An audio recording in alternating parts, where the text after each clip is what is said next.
Hi, it's Carl Brower, and I'm standing next to the all-new 2025 Kia K4. This is a replacement for the Kia Forte, and it goes up against some pretty big names in this industry and in this segment, like the Honda Civic and the Toyota Corolla. But this one's got all new styling that really enhances its look and makes it more appealing than a lot of the traditional sedans that have been on the market for years, simply because Kia likes to do cutting-edge things with their styling, and it has paid off for them. They've done really well in some of the other segments because they take advantage of really pushing the boundaries on styling. There's actually supposed to be a even sportier looking hatchback version of this car coming, but it's not going to be here until next year. This particular Kia K4 is a top trim GT line turbo, and that means it's got a 190 horsepower, 1.6 liter turbocharged engine attached to an 8-speed automatic. And it drives this power through the front wheels, and it includes paddle shifters on either side of the steering wheel that lets you pick different gears. There's a base engine for this car that's a 2-liter 4-cylinder, non-turbocharged. It only makes 147 horsepower, and it's connected to a continuously variable transmission.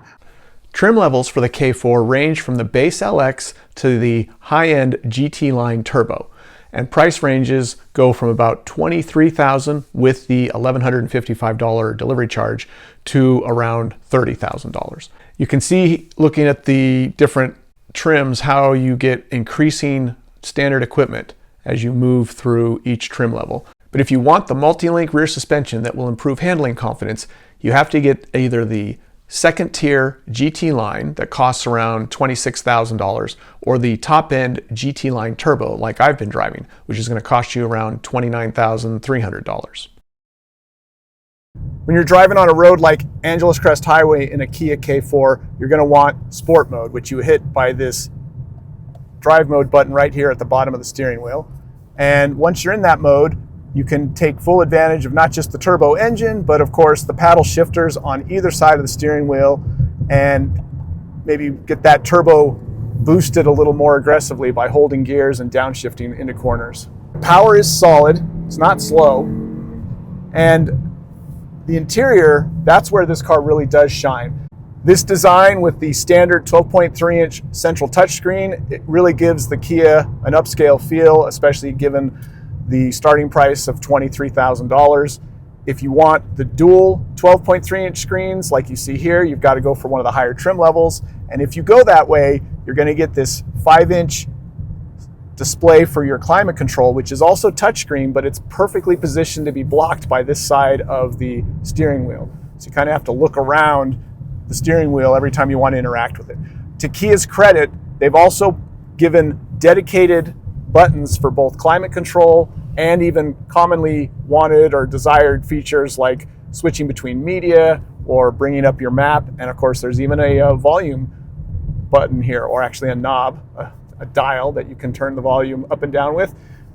Always appreciated. Nobody wants a touchscreen version of volume. So thank you, Kia, for maintaining dedicated controls in a world where they're rapidly disappearing, unfortunately. You do get a wireless charging pad down here for your phone to add to the wireless Apple CarPlay and Android Auto that all of these cars come with as standard equipment. And in models like this, you do get this cool kind of contrast leather with the black and white that helps maintain the sporty theme, or the desired sporty theme, of the GT line turbo model like we're in right now. This vehicle does have a roomier interior than the outgoing Forte that it replaces, and it doesn't just look good when you're in the driver's seat looking forward, but it actually looks pretty good on these seats, certainly on this GT line turbo version with these contrast panels, the white panels on the black. So once again, whether it's the exterior styling or the interior materials and design, Kia manages to make these cars, all of its cars, including its relatively low-cost compact sedan, feel relatively premium, certainly for the price you're paying. Driving the K4 on this kind of road, you want it to feel as sporty as something like a Civic Si, but it doesn't quite. It does have the multi-link rear suspension on this higher trim level one that we're in versus the torsion beam that a lot of the base and lower trim level ones have. And it's not like it's floppy or terrible around these corners, but whether it's the steering feel or maybe the progressive nature of the of the turn-in and the body roll, it just doesn't have the same kind of button-down confidence that you get with something like a Civic or even the latest Corolla, which, to Toyota's credit, has really come a long way and been turned up in terms of driver engagement and fun. And that's before you get to the GR version. But again, most people in this segment, they're probably not looking for sporty primarily. They're looking for fuel efficiency, and that 30 to 40 miles per gallon that you're going to get with the base 2-liter turbo engine, CVT transmission, that's going to be compelling to them. More appealing than going for this more expensive, more powerful GT line turbo model that compromises fuel efficiency and probably isn't a priority for them. We like the styling of the new K4, and we like that it has more interior space than the outgoing Forte that it replaces, but it really doesn't feel quite as sporty, even in this GT line turbo version that we're driving, as something like, say, a Honda Civic Si or maybe the Corolla, certainly the top-end Corolla GR. And that's unfortunate because a lot of people in this segment really want that kind of sporty drive, but if you're looking for value and a lot of premium features, especially inside, you get a lot of car for the base $23,000, and even the mid-grade versions where you're getting like the dual 12.3-inch screens, that's some good value, even if you're not going to get the performance that you might expect from a typical entry-level compact sedan like this. Perhaps Kia will introduce a performance version that's even more focused and capable than this GT line turbo, but in the meantime, buyers in this segment will probably be happy with this car's styling, the amount of features even on the base trim level, and the upscale interior with those dual 12.3-inch screens available.